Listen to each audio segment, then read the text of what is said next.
kegiatan menggambar dan mewarnainya, kita harus menyediakan alat dan bahannya dulu. Yang pertama yaitu sebuah kertas, lalu spidol untuk menggambarnya, dan crayon untuk mewarnainya. Dan setelah semua alat dan bahannya sudah selesai, kita taruh, kita mulai lagi. Kita tarik sampai ke bawah. Lalu kita tutup supaya lebih menarik.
ada pohon cemara dengan suasana air terjun. Bunda juga udah bikin gambar yang lainnya seperti ini.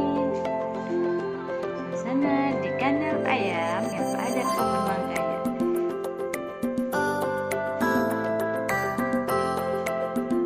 Terus juga ada suasana di pemandangan di pantai dengan pohon kelapanya.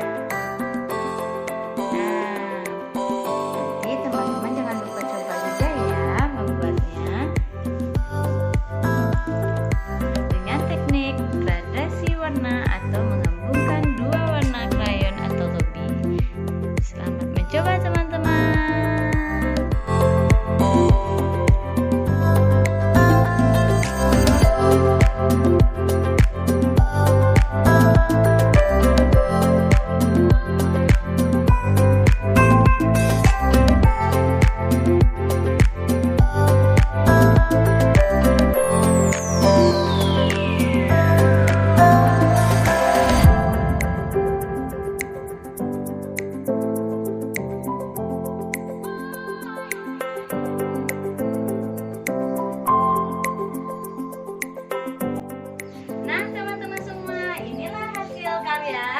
Bebas Bunda Ayu yang dimulai dari pemandangan air terjun yang ada pohon cemaranya. Lalu gambar berikutnya ada pemandangan di pantai dengan pohon kelapanya. Dan tidak lupa yang terakhir ada pemandangan di kandang ayam yang ada pohon mangganya. Teman-teman boleh berkreasi ya sesuka hatinya, berkreasi secantik mungkin sesuai apa yang teman-teman inginkan. Oke teman-teman semua, tetap semangat ya belajar dari rumahnya. Nah sampai di sini videonya Bunda-Bunda Guru. Bunda-Bunda Guru dengan Nuril Ilmi. Siap Bunda-Bunda? Siap. 1, 2, 3. Nurul Ilmi, cinta Allah.